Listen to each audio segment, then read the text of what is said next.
Get my 6.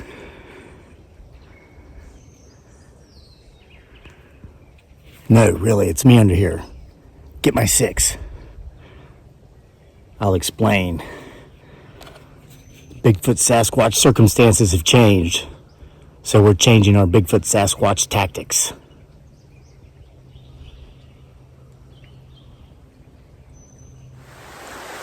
Okay, so here's the dealio. If you live in an area where there are bears, you've probably noticed that there are often more bear sightings in the summer than at any other time of year. One of the biggest reasons that is because in the summer, when there's a lack of rain, there's simply no water in the higher elevations. So the bears will come down off of the mountaintops, down into the valleys, simply looking for water. So guys, for the last couple of weeks, I've been beating it around up at the top of the potential Bigfoot Sasquatch lair, looking for him, her, it, or they, with little to no success. And the whole time, I've been missing the obvious. Look at this water. That's why our first shot started with the pond in the front yard. Now, I'm mountain biking a considerable distance today, probably 15 miles. I brought my camera with me. I've got my potential Bigfoot Sasquatch field research kit in my backpack. Got a couple Twinkies in case I get hungry. And of course, I have my own water. So we're trying a new tactic. I'm going to mountain bike around the base of the potential Bigfoot Sasquatch lair. We're going to be stopping every now and then to see what we can see. Here comes a car. Ignore the noise. We're going to have to deal with that. She's looking at me like I'm bat crap crazy. They do call me Crazy Lake. What a beautiful stream. Guys, we're going to see some beautiful scenery today. And potentially, we will see him, her, it, or they hidden, maybe deeply, maybe not so deeply within that scenery. Stay tuned. Let's start to sweat. Okay, guys. We've been going hard for about 15 minutes. So I've stopped to take a break, show you a beautiful view as you get my 6. Watch for movement. Check everywhere behind me, all directions, not just my 6. Get the whole 3 to 9. I'll be getting the 10 to 2 up in front of me as we turn. Listen, just thought I heard a howl. So I'll be going hard for 15 minutes, and I was reminded of something as I passed a certain location that happened about a month ago that I thought I'd tell you about. I hope you can see that back there. Gosh, that light is bright. I don't know if we're going to be able to do this with the camera angle. It's there. Can you see that? Oh, it's so bright. The sun's shining right on that beautiful property over there. Maybe we'll have to just sit here and let the phone try to adjust. There we go. Get some cloud covers in.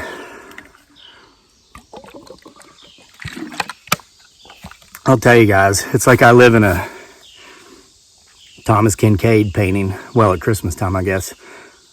What's that one artist's name?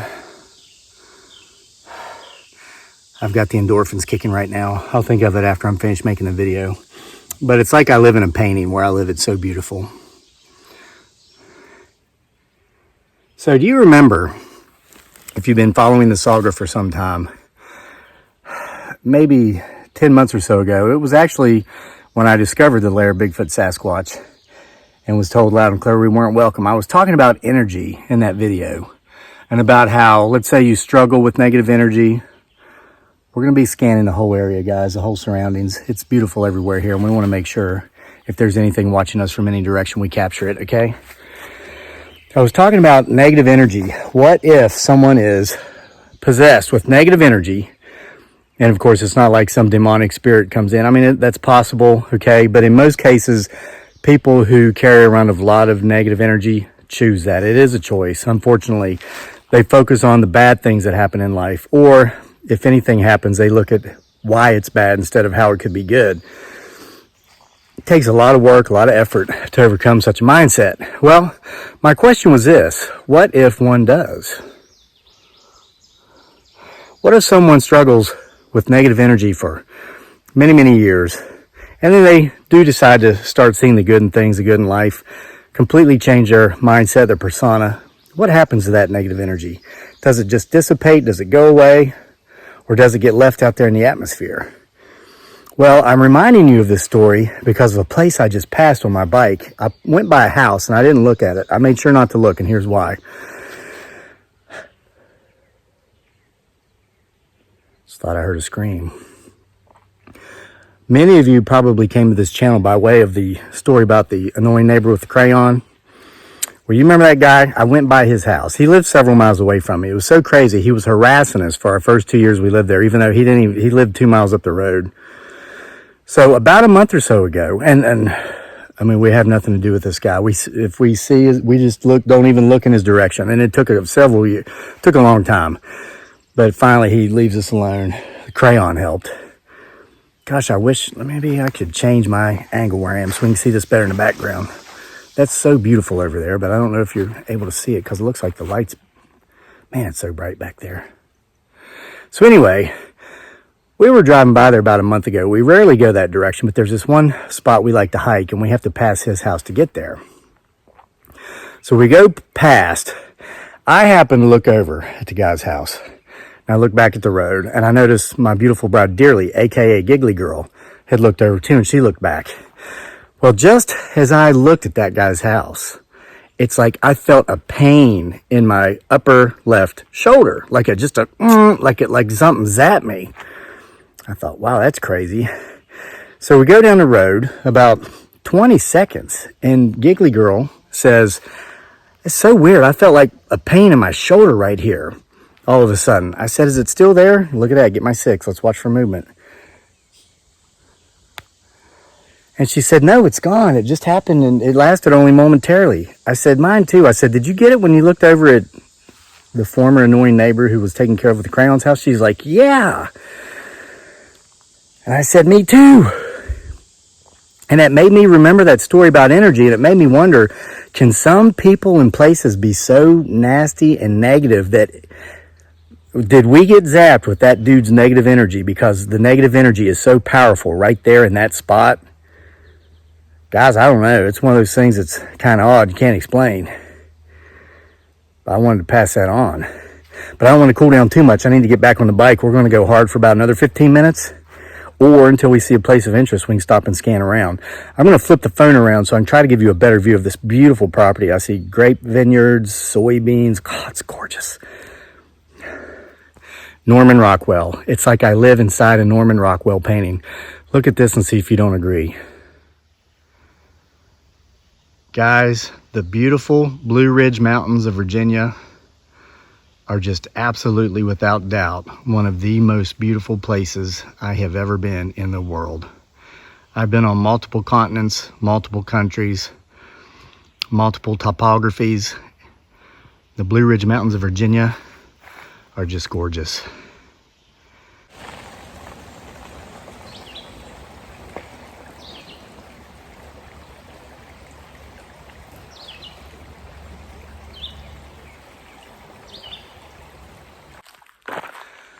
Okay guys, as you can tell, I've ditched the bike. We're gonna go on foot because I have reached an area of interest. I'm gonna explain to you why, several reasons. We've got big boulders behind us on one side of the hill. They go all the way down. Looks like there's some sinkholes / caves.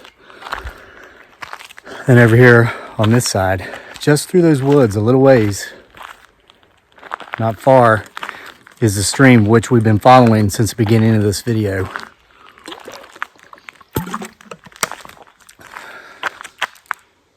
So it looks like perfect location for cover up here in the boulders. Perfect access to water down here by way of the stream. And about half a mile up the road,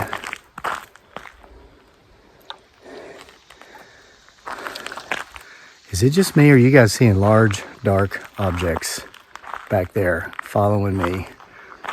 Guys, this strategy might be working. Again, like I said in the beginning of the video, we're not going up to the top of the lair. We're staying down here on the bottom where the water is because it's July right now. It's hot. We've had very little rain. There's no water at the higher elevations. So him, her, it, or they they'll need to come down here for water. Okay, these are living flesh and blood creatures. 80+% of which, like us, they're water. They need water. There's no water up top. So about half a mile down the road, as I was coming up here, I heard a dog barking. There's not a lot of houses in here. They're spread, we're out in the Virginia countryside. It's beautiful, gorgeous, as you've been seeing in the video. I heard a bird right there. It's either a bird potentially warning us, or potentially it could be a mimic. But it wants our attention. So there was a dog. I'm coming down the road biking, and this dog's barking. And it occurred to me, it wasn't barking at me. It was barking at something that ran off into the woods. When I went by the dog, it didn't even turn to face me. It kept barking at whatever was in the woods, which is up here where this bird is calling from. So let me do a slow spin. Let's watch up here. Get all directions.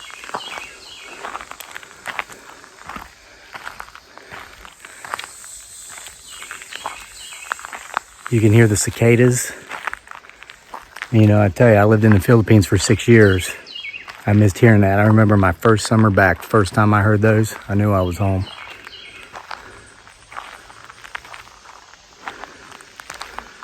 Looks like we got the opening to a farm up here.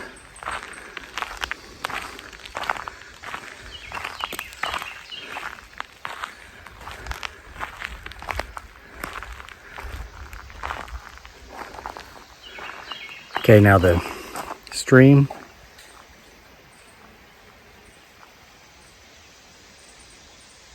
is on the other side of that field. It's not far over, but there's water over there. There's a water source.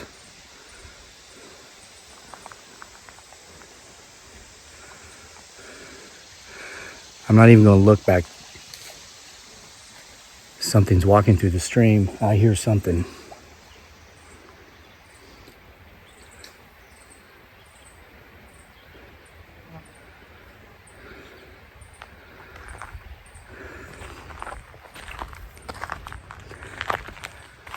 Gonna head back to the bike. You know, guys, this is my strategy. People talk about different strategies. I have a very unique strategy. A lot of people complain about it. They think I'm out here goofing off. And there I was goofing off and hit the stop button. So we're back. There's more of these boulders up here. We're heading back to the bike. One of my strategies is, if my spidey senses start tingling and I feel the hair on the back of my neck standing up or on my arms, maybe because of that right there, means evacuate, get out of the area.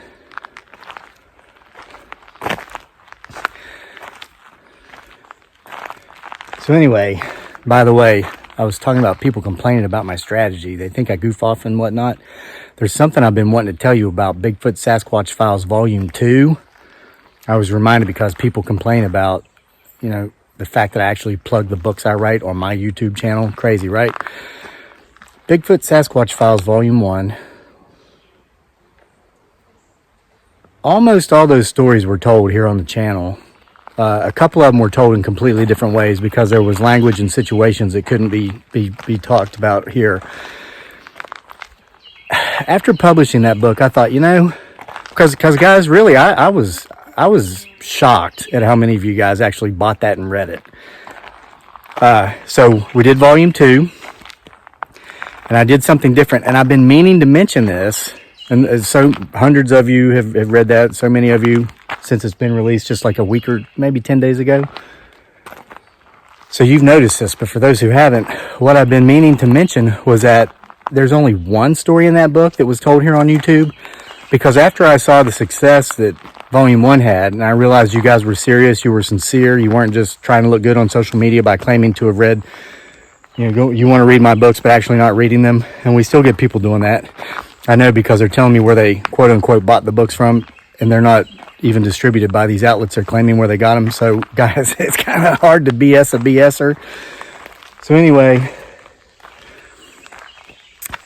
so all the other stories in Volume 2 you've never heard here on YouTube. So if you do, you know, contribute your $3 for the e-copy or the $7 for the print copy. Only one of those stories have you heard here on YouTube. And I just heard a growl. So we are in the works for volume 3, and with volume 3, none of those stories will be told here on YouTube. And it's not that I'm doing this so that, oh, you have to buy the book to hear the stories. No, I don't want to double dip. For those of you, it's kind of like my way of saying thank you to all. I appreciate each and every one of you who come here and watch the videos, but for those of you who actually take the time to read what I write and contribute a few bucks to our taxes and Twinkies pool account, because I buy a lot of Twinkies and I pay a lot of taxes. You guys help me do that when you buy those books. So it's my way of saying thank you to you specifically by giving you stories that you haven't seen here on the channel. You'll only see when you read them in those books. So with that said, look down there at the turn of the road. Watch for movement. I'm back to the bike. Did you see that? It's like something came up from the creek across that field. Is that what gave me the tingly spider senses hair on the back of my neck sensation that got me out of there?